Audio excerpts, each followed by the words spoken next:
For this lecture, I'm going to be talking about organizing data into percentiles and quartiles. But first of all, I want to talk about percentages.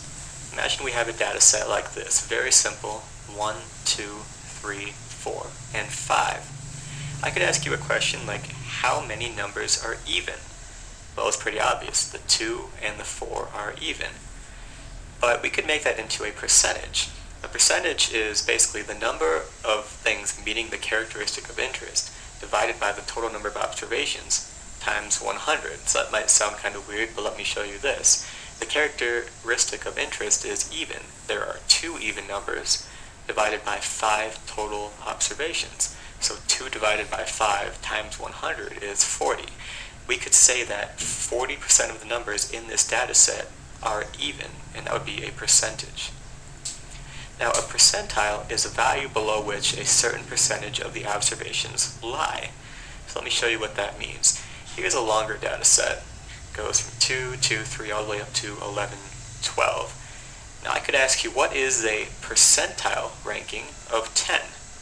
So we have 10, and basically I want to know what percentage of scores lie below that.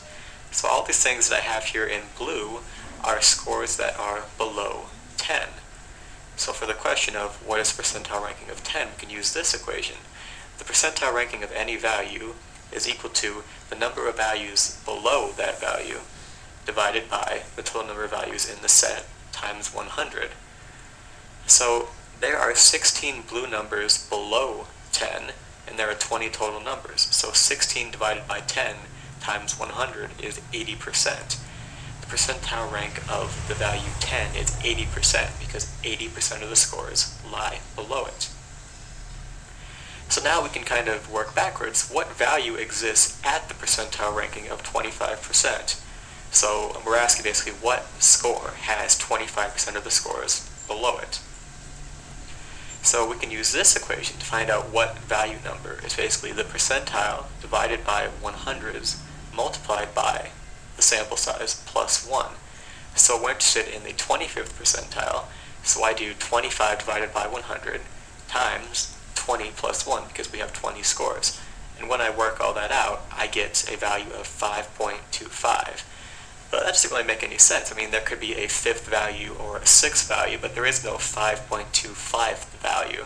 So if you end up with something like that that isn't a whole number, you can just take the average of, in this case, the 5th and the 6th, and whatever that average is, that is what exists at the 25th percentile. So my 5th number is 5, and my 6th number is 5, so the average of those two numbers, the mean of